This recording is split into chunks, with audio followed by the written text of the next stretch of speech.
The Ozarks in Missouri, 1872. Lydia Brewster fell in love with her own brother. A farm with 2 people living in it, next to cedar groves and cliffs. After dark, the cabin door always shut. A family ledger is found in an attic 50 years later. One line in a woman's handwriting says, "Brother has claimed me as wife." Records show that she bought a lot of laudanum to keep her confined.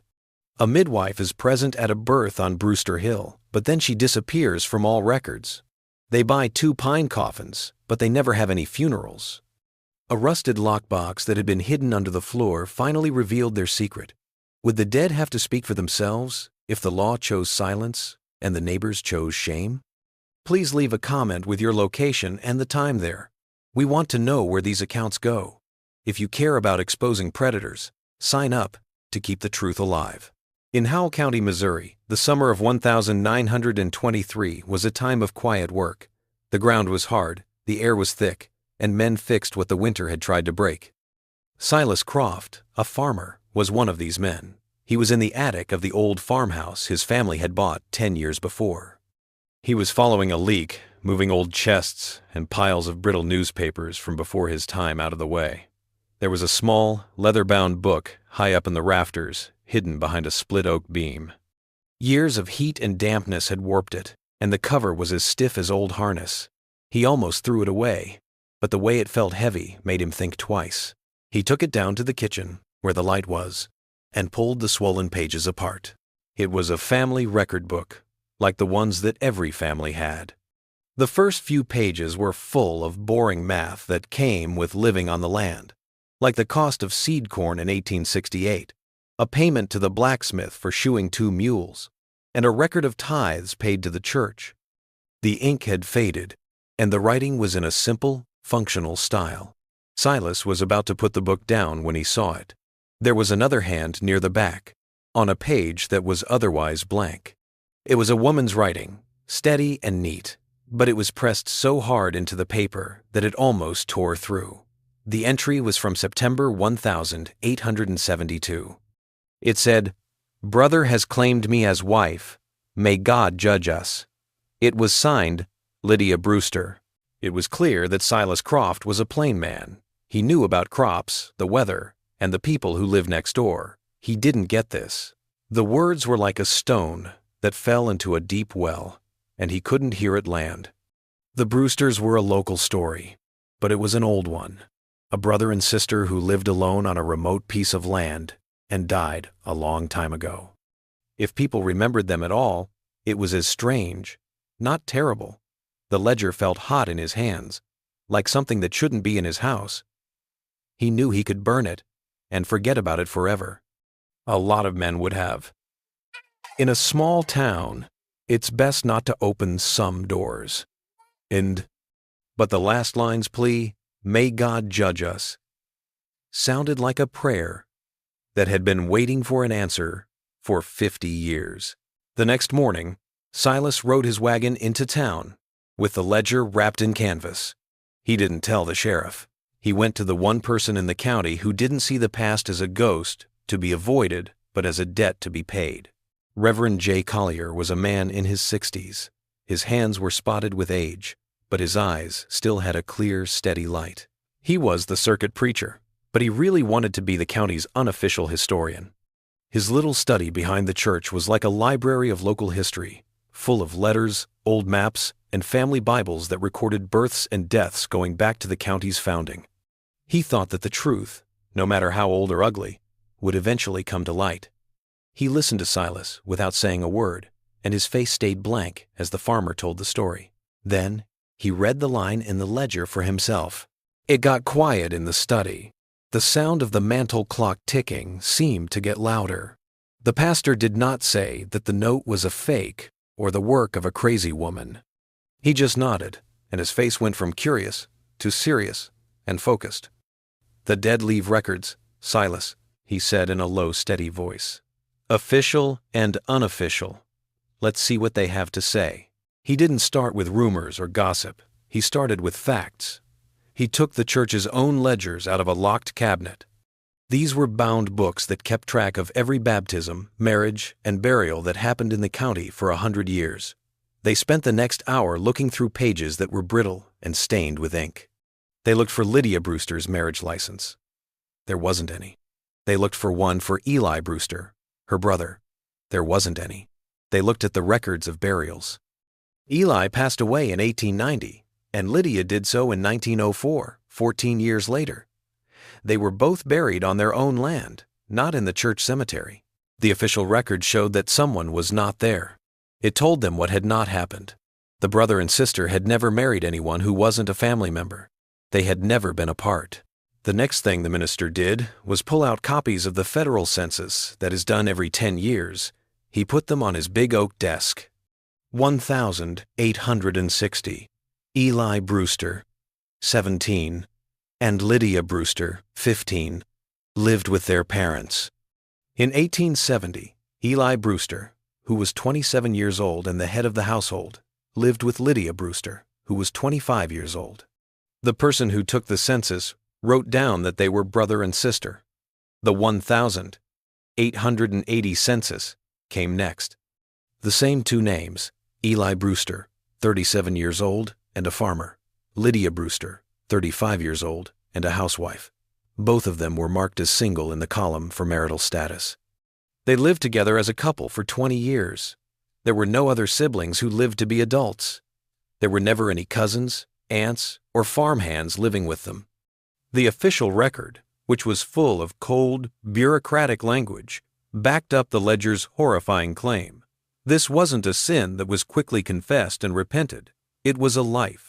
The Reverend Collier stood up and walked to the window to look out over the quiet churchyard. The shock had worn off, and now there was a heavy, cold certainty. People had always thought of the Brewster farm, which was on a hill overlooking the river, as a quiet place to be alone. People who lived nearby at the time said that the Brewsters were kind but kept to themselves. That solitude now felt like a prison. The quiet around their farm was no longer peaceful. It was the sound of a secret being kept. The ledger didn't just show a secret relationship. It also showed a home. It had brought to light a darkness that had been hiding in plain sight, shielded by closed doors, and a community that had learned long ago not to ask too many questions. The truth was out of the attic, but what it was and how much it cost was a story that was just starting to come to light. The Reverend Collier's work started in the quiet dust of his study, where the Brewster ledger lay open on his desk like a wound. The census records gave the story its basic structure: a brother and sister living together as a family for decades. Now, the pastor wanted to put flesh on those bones. He started with the county school rosters, which were old, brittle pages that listed the names of kids from the 1,852nd and 1,862nd. The name Brewster showed up 3 times: Eli, Lydia, and a younger brother named Samuel, who died in 1860, one of them from a fever. There were no other brothers or sisters.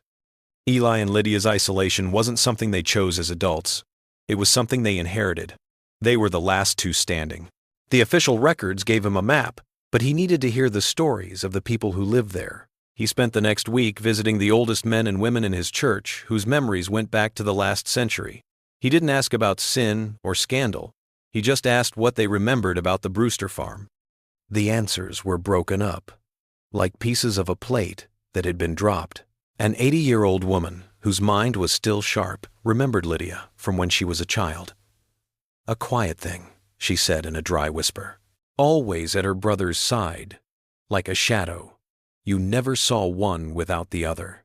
Another man who had farmed the land next door remembered the Brewster cabin. He said they were good neighbors in a storm, but that door was always closed to guests after sundown. No exceptions. The community's memory painted a picture of a household sealed off from the world, a place of polite smiles in the daytime and drawn curtains at night. The whispers were always there, but they didn't prove anything. The minister went back to the artifacts, sure that the truth was not in memory, but in writing.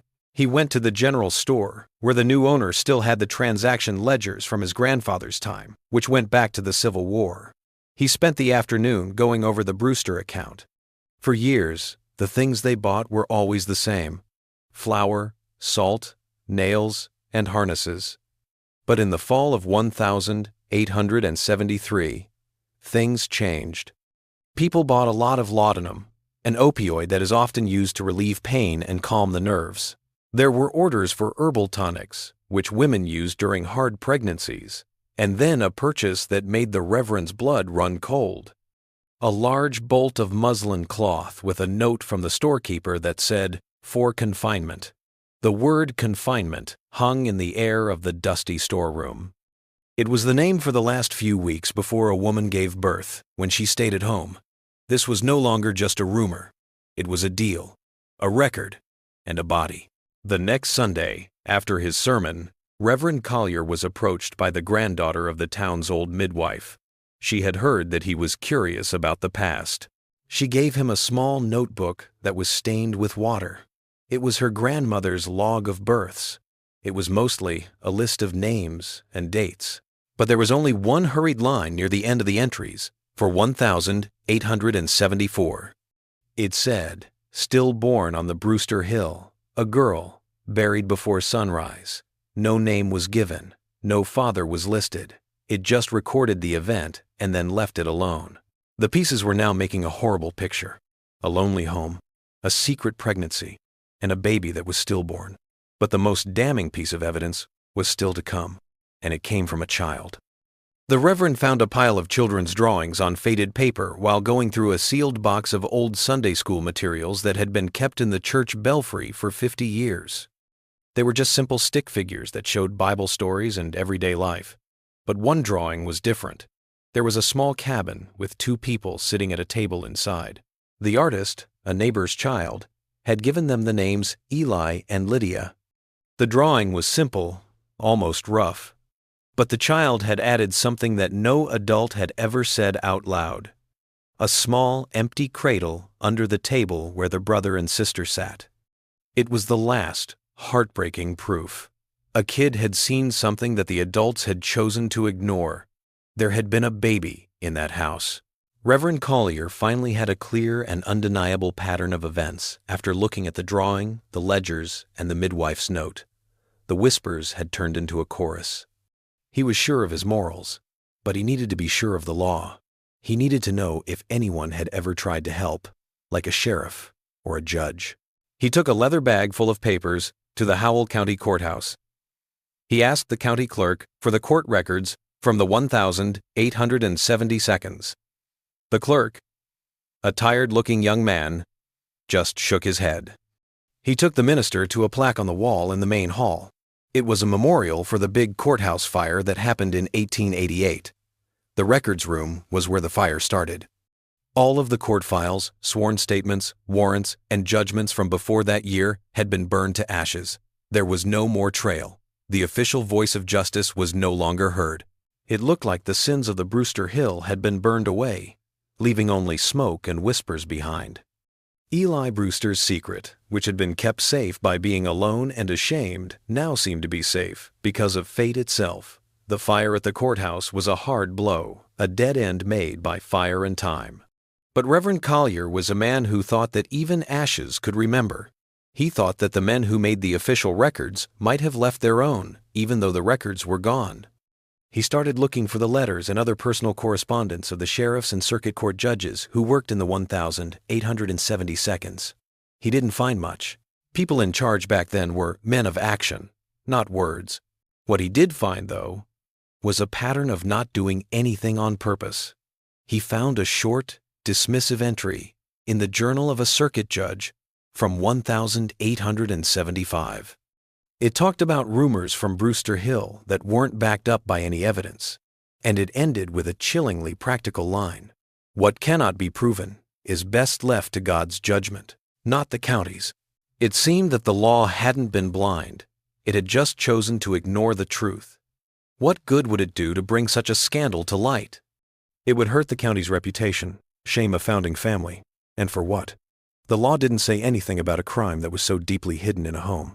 So the people in charge had shrugged. They had given God their problems, and in doing so, they had given Eli Brewster the one thing he needed most: peace and quiet. The Reverend's investigation into the official response had only found proof that they were covering it up by not doing anything. But he couldn't stop thinking about one thing: the midwife. In 1874, her logbook said that the baby had died on Brewster Hill. He looked for her name in the 1880 census. She wasn't there. He looked at the church's burial records again. There was no mention of her name either. He couldn't find an obituary, a record of her family selling their small piece of land, or a letter from a relative in another state that mentioned her death. The midwife was the only person outside the family who knew for sure that a child had been born in that cabin. After the winter of 1875, she disappeared from all records. Her family was gone too. A few years later, they had to sell their farm to pay off back taxes. It was like they had never been there. The implication was as cold and hard as a grave marker. It cost to know the truth in a town that liked to keep quiet. It was likely that the midwife paid it. The Brewster farm itself was the main witness. There were thick cedar groves on 3 sides of the land, and on the 4th side, there were steep, rocky cliffs that dropped down to the river. It was a natural fortress where sounds didn't travel far. But it seemed that some sounds couldn't be stopped. One of the old-timers the Reverend talked to, a man who had hunted in those woods as a boy, told him a memory he had kept to himself for more than 60 years. He talked about nights when the air was still and there was no wind, but a sound would come from the direction of Brewster Hill. He said it sounded like a woman's cry, thin and sharp, like something was stuck. He and his friends were too scared to look into it. They had just run away, leaving the sound behind in the dark.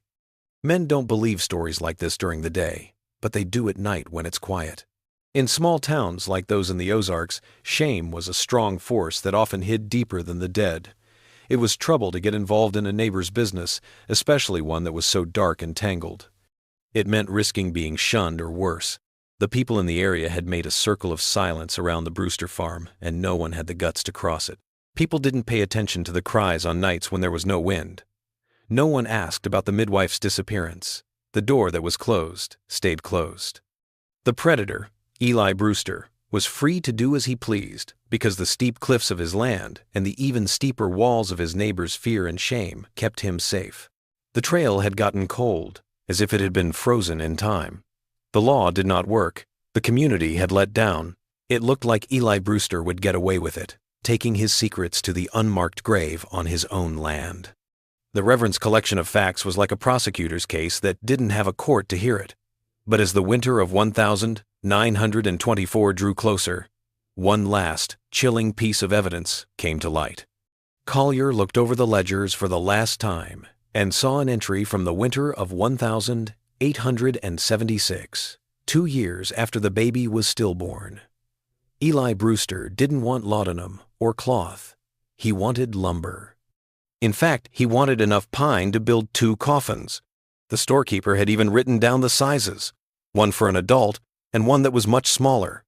But the church burial records for that year and the years that followed did not show any funerals for the Brewster family.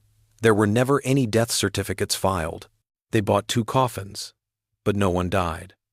The Brewster Hill was completely silent. It had eaten the midwife. It had eaten a child.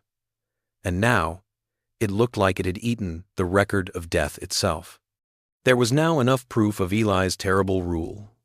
But he was still out of the reach of any earthly justice. The quiet had won. The investigation had come to a standstill, stuck in the ashes of the courthouse fire in 1888. Reverend Collier's collection of ledgers, notes, and whispered memories sat in a locked file in his study for 2 years. They were proof of a truth that could be felt but not fully proven. It seemed like the story of Lydia Brewster would always be a local ghost story, a warning tale told in low voices, with no ending. It looked like Eli Brewster had taken his secrets to his unmarked grave, and the quiet of the Ozark Hills had gotten them back. But the land still had more to say. In the spring of 1925, Silas Croft, the farmer who first found the family ledger, decided to fix up the old Brewster cabin. It had been empty for more than 20 years, a broken-down shack on the edge of his property that was home to only field mice and the wind that moaned through its rotting timbers. He planned to use it as a barn for storing things. On the second day of work, While he was tearing out the rotted floorboards in the main room, his crowbar hit something that wasn't dirt or stone. It made a thud that sounded like metal hitting something. He found the edge of a rusty metal box after clearing away the dirt and trash.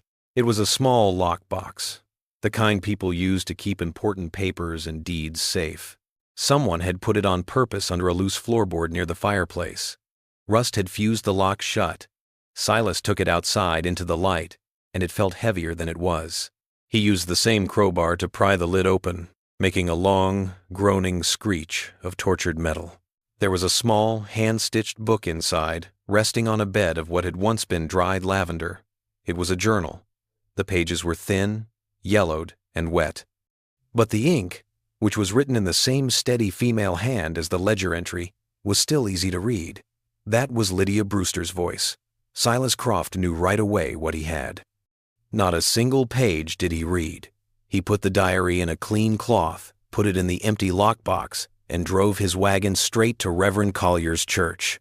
The two men sat in the quiet study, with the afternoon sun coming in through the window, and opened the book. It wasn't a list of things to do every day, or the weather. It was a prayer, a confession, and a witness. The story was told for the first time not through the cold numbers of a census or the sad entries of a store ledger, but through the woman's own words. The chain of facts, which had been broken up, now formed an unbreakable iron link. The first entries talked about how deeply and conflictedly loyal she was to Eli, the only family she had left in the world. But as the pages turned, the mood changed from duty to fear. She didn't just call Eli her brother. She also called him her husband and master. She wrote about how he twisted logic and used Bible verses to support their marriage, making her believe that it was God's will for their family line to stay pure and unbroken on that lonely hill. The diary completely revealed Eli Brewster. He wasn't just a sinner. He was a predator who had made Lydia feel alone, making their small farm into a cage. He told her she couldn't visit her neighbors, stop their mail, and slowly cut off all of her connections to the outside world.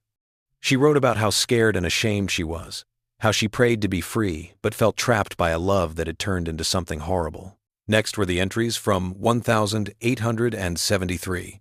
She wrote about the baby she was carrying, and Eli's scary statement that the baby would be nameless if not under my roof. The threat was clear. If she ever tried to leave or tell anyone about him, the baby would be an outcast, a ghost with no name and no place in the world. In her last entries, she showed a desperate, quiet determination. She begged God, not for her own salvation, but for the truth. She wrote, "Let this book be found one day. Let my words be read when I can't speak them anymore. The sin must be known." Reverend Collier closed the diary, and his hands shook a little. The last prayer Lydia made had been heard. The secret had not gone bad in the ground. He knew that this truth couldn't stay hidden on the dusty shelves of his study. The silence had been a sin for the whole community, just like it had been Eli's shield. The crime had to be as public as the cure had been private. The next week, he called a special town meeting at the church hall. He didn't say why, just that it was about something that was important to every family in the county's history. A lot of people came. There were farmers, merchants, and their wives in the hall, as well as the children and grandchildren of the people who lived next to the Brewsters. When the room was quiet, Reverend Collier stood at the front with the small hand-sewn diary on the lectern. He told them how it had been found. Then, he started to read Lydia Brewster's words in a clear, steady voice that could be heard all the way to the back of the hall. He didn't change or soften them. He read every name, every date, and every story of manipulation and despair. The room became very quiet. The only sound was the preacher's voice and the occasional sharp breath. The words sounded like a sentence that had been given 50 years too late. When he was done, the silence that followed was full of a shared, unspoken understanding. The men looked down at the floor. Women wiped their tears away. "We always suspected, God forgive us. We always suspected," an old man in the front row said. The whispers had finally found a voice. They had named the shadows. Eli Brewster, who had been dead and buried for a long time, was finally and completely revealed. He couldn't hide behind time or the polite silence of his neighbors anymore. History itself, through the hand of his own victim, had become the judge, the jury, and the final, unsparing witness. The law did not help Lydia Brewster. Her community had let her down.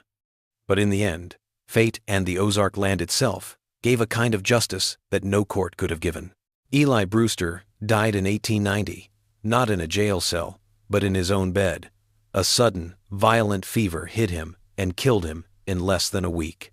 There was no burial. Lydia dug a grave for him herself on the hill behind the cabin.